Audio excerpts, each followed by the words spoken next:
Hello, I am James Milan, and we are here at the 7th Annual Arlington International Film Festival opening night, and it is my pleasure to be talking to Patrick Johnson, whose film Honk is going to be the first of the two shown on tonight's program.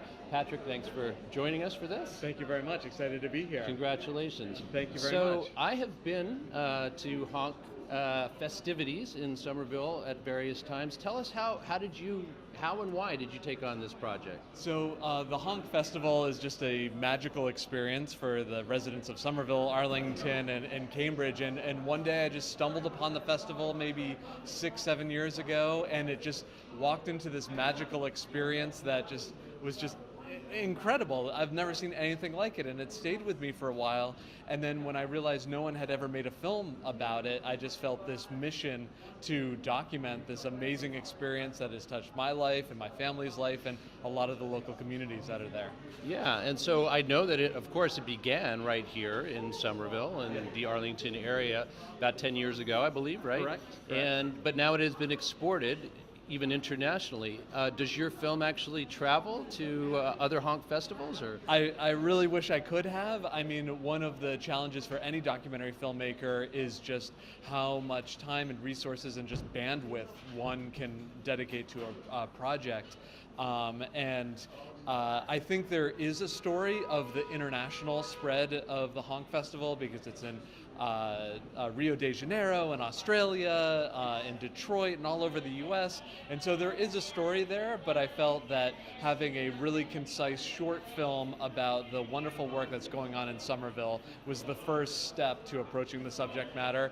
And maybe, 10 years later, we can create the feature film of that project. we will look forward to Honk the sequel. Enjoy this evening. Thank you very much.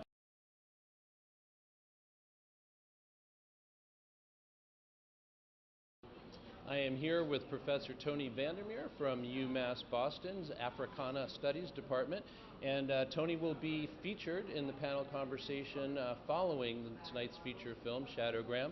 Appreciate your being here and hope you enjoy the evening.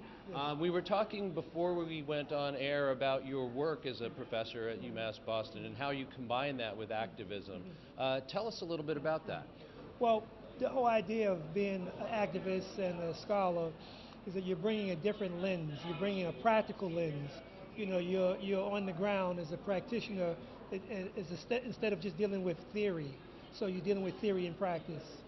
Yeah, and I think that tonight's film is going to be a good example of that. I could imagine that it would provide fruitful conversations in various classrooms of yours. Yes. I mean, it does open up a can of worms about race, and it's something that we need to talk more about. Do you find that talking about race is, how challenging is that for you in a UMass Boston classroom? Well, for me, it's very easy. How challenging is it for you to engage the students around that and for them to get engaged? Well, there are a number of students who want to get engaged. That's the idea. If you want to do it, then it's easier. When there's resistance, it's more difficult. But sometimes it has to be uncomfortable for people to get it. But you want people to at least be open to addressing the issue. And eventually they might become more comfortable, but not to deal with it only creates more problems.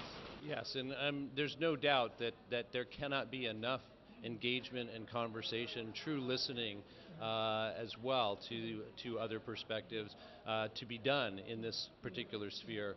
Hopefully tonight's film will certainly engender that, I think. Yeah, and especially now, that we're in a situation where the climate around race is one that we have to have a conversation. It's happening in entertainment, it's happening in sports, it's happening in politics. I mean, it's crossed all the cultural barriers, and so we need to have a serious discussion about it. It never seems to go away. Sometimes it spends some time in the shadows, it seems. It certainly isn't there right now. Right.